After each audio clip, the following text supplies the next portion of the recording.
The notion of Satanic New World Order using climate change propaganda to oppress humanity is a complex and multifaceted topic.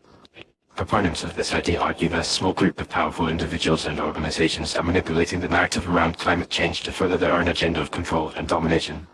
They claim that this elite group is using fear, misinformation, and coercion to convince people to surrender their rights and freedoms in the name of saving the planet.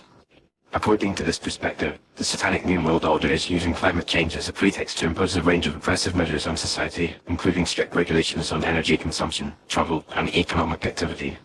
They argue that these measures are not designed to address the real environmental challenges facing the planet, but rather to consolidate power and wealth in the hands of a tiny elite.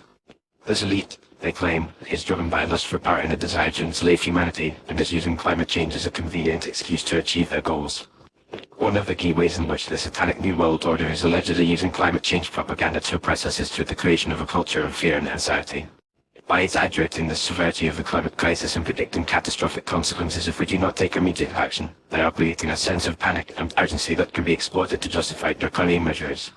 For example, the idea of a climate emergency has been used to justify the implementation of strict rationing of resources, the suppression of dissenting voices, and the imposition of harsh penalties on those who refuse to comply with the new regulations.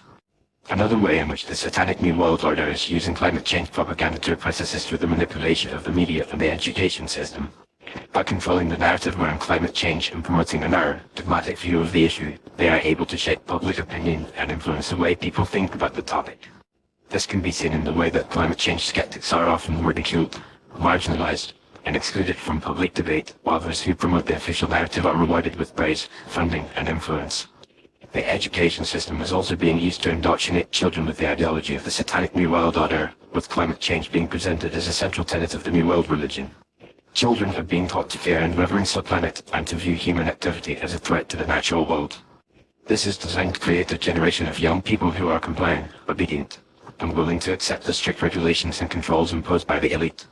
Furthermore, the Satanic New World Order is using climate change propaganda to promote a range of other agendas, including the advancement of technocracy, the suppression of individual freedom, and the promotion of a one-world government.